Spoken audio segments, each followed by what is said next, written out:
dikatakan dalam kitab Syu'abul Iman bahwasanya ulama ada satu riwayat yang mengatakan bahwasanya orang yang biasa baca salawat paling setidaknya sehari 10 kali. Sehari 10 kali, nggak boleh kurang. Maka malaikat dari mulai Jibril, Mikail, Israfil, Ajrail, mereka mempunyai janji. Mereka menjanjikan kepada orang yang dawam baca ratib setiap hari sehari semalam 10 kali. Ini nggak banyak, 10 kali. Terserah salawatnya, terlepas salawatnya mau apa. Entah itu mau salatnya salawat Jibril sallallahu alaihi Muhammad cuma 10 kali, silakan. Entah dia mau baca salawat nariyah, munjiatnya, atau salawat asgilnya, atau salawat busranya, atau salawat-salawat yang lain. Ketika dia mudawamah, ketika dia membiasakan diri sehari 10 kali saja, maka apa yang dikatakan? Yang pertama, kata malak Jibril alaihi salam, beliau mempunyai janji orang yang baca salawat setiap hari 10 kali, dawam gak pernah lepas. Janjinya dia, kelak nanti di yaumil akhir, ketika dia akan menyeberangi jembatan sirat, ketika dia akan menyeberangi sirat, yang dikatakan sirat itu kecilnya seperti rambut dibelah 7, tajamnya lebih daripada silet dipotong-potong, saking tipisnya, saking tajamnya, sampai diibaratkan seperti pedang yang paling tipis, saking tajamnya itu sirat. Maka apa janji malak Jibril alaihi salam? Dia akan menyeberangkan orang tersebut kalbarqil khatib, secara kilat, tahu-tahu udah nyampe. Sedangkan perjalanan di setiap masa, di setiap tempat nanti kelak di yaumil akhir itu, satu tempatnya itu 5.000 tahun. Berarti kalau nyebrangin sirat itu, berarti lamanya itu kalau orang-orang biasa, amalnya biasa, amalnya pas-pasan gitu ya, itu lamanya 5.000 tahun. Sedangkan dibayangkan orang nyebrangin sirat itu macam-macam. Ada yang pakai tangan, ada yang jalan biasa, ada yang pakai dada yang kayak ulet. Jika tergantung amal. Ada yang pakai lidah. Ada macam-macam dia jalan. Maka orang yang membiasakan diri setiap hari baca sholawat, amalannya ringan, baca sholawat. Bahkan khusus ini untuk sholawat, ini sholawat zikir yang memang sangat hebat. Hatta kita lagi maksiat pun, seandainya orang tersebut lagi bermaksiat, contoh kasarnya, seandainya orang tersebut memang suka mabok, lagi mabok, ini saking mempunyai posisinya Rasulullah di sisi Allah Subhanahu wa Ta'ala. Ini orang lagi mabok, tapi ternyata lisannya baca sholawat kepada Nabi Muhammad SAW, maka maboknya tetap diganjar dosa, akan tetapi sholawatnya tetap diterima sama Allah dan dijadikan sebuah amal baik. Kita sholat dalam keadaan mabok nggak diterima. Kita mau amal apapun dalam keadaan mabok nggak bakalan diterima, tapi khususnya sholawat. Karena ini menunjukkan begitu tingginya posisi Nabi Muhammad di sisi Allah Subhanahu wa Ta'ala. Beliau mempunyai pangkat sebagai Habibullah, kekasihnya Allah, yang kelak sebagai tujuan kita di yaumil akhir. Sampai segitunya yang namanya sholawat. Itu yang pertama. Yang kedua, kata malaikat yang lain, ini 4 malaikat pada janji.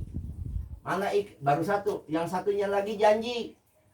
Bagaimana janji malaikat yang satunya lagi? Ana asjudu, saya akan terus sujud. Gak bakalan saya ngangkat kepala saya, kata malaikat, sebelum orang yang baca sholawat setiap hari 10 kali, itu Allah ampunkan dosa-dosanya. Bagaimana yang meminta ampun itu bukan kita, tapi kelak di yaumil akhir malaikat minta ampun untuk orang yang setiap harinya baca sholawat. Mudah apa susah kalau baca sholawat? Mudah. Ringan apa berat? Ringan berat. ringan berat. Ringan berat. Karena apa? Mohon maaf, orang baca salawat itu adalah orang-orang yang dipilih oleh Nabi Muhammad SAW. Nah, semuanya orang senang baca salawat. Bahkan berapa banyak orang yang ketika kita baca salawat itu dibilang ini bid'ah muharram. Baca maulid bid'ah muharram, ini bid'ah yang dilarang sama agama. Ada orang yang seperti itu, saking bencinya sama salawat. Tapi beruntung kita, di hati kita ditanamkan kecintaan kepada Nabi Muhammad, sehingga lisan kita dimudahkan untuk bersolawat kepada baginda Nabi Muhammad SAW. Ini malaikat yang pertama mau nyebrangin kelak di jembatan Sirat, yang lamanya 5.000 tahun, tahu-tahu udah nyampe. Yang kedua, nggak bakalan ngangkat kepala, bakal terus sujud sama Allah sebelum orang yang bersalawat tersebut diampuni dosanya oleh Allah.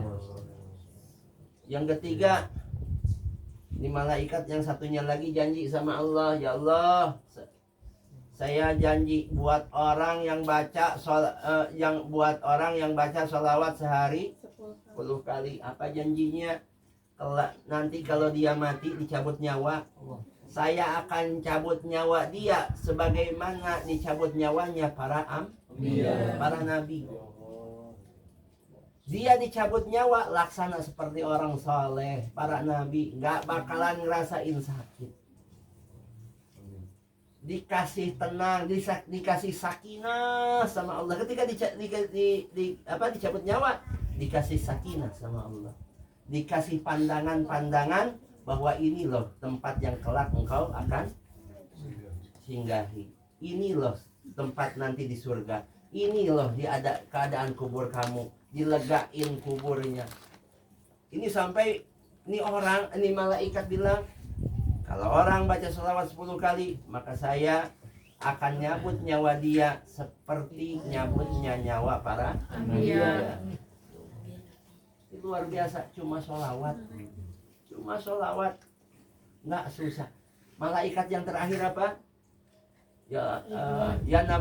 Bukan janji sama Allah, tapi janji sama Nabi. Malaikat yang terakhir dia janji sama Nabi, wahai Nabi, barang siapa orang baca salawat 10 kali setiap hari, kelak di padang mahsyar ketika dia dibangkitkan oleh Allah Subhanahu wa taala, di mana matahari cuma setombak, saking panasnya, di mana orang penuh dengan cucuran-cucuran keringat, orang ada dalam keadaan kehausan. Malaikat yang ini janji, saya bakalan bawain air minum dari telaga Kausar, telaganya Nabi Muhammad SAW, dan saya kasih minum orang yang lagi kehausan tersebut karena dia baca sholawat kepada baginda Nabi Muhammad SAW. Ini untungnya orang kalau baca sholawat.